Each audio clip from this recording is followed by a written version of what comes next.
Ci sono titoli che fanno venire i brividi anche oggi. Ci sono fotografie che non lasciano spazio all'immaginazione.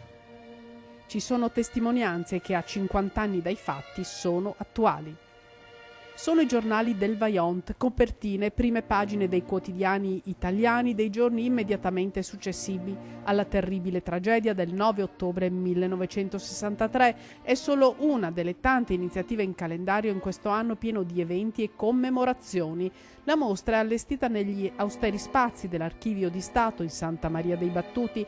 Promuove l'associazione Tina Merlin per onorare la memoria della giornalista bellunese che sola denunciò quanto sarebbe potuto accadere e accadde, commemorare il Vaillant, ricordare Tina Merlin per non dimenticare. La sua preoccupazione era appunto che i giovani raccogliessero il testimone, ovvero la memoria e l'insieme delle esperienze della vecchia generazione, per giocarle però a modo loro, quindi andando avanti e veramente costruendo quello che lei avrebbe voluto costruire, cioè un mondo migliore. Sono oltre una cinquantina le prime pagine dei giornali sia nazionali che locali, ma non mancano i settimanali nazionali e stranieri, un panorama ampio di come venne trattata la notizia.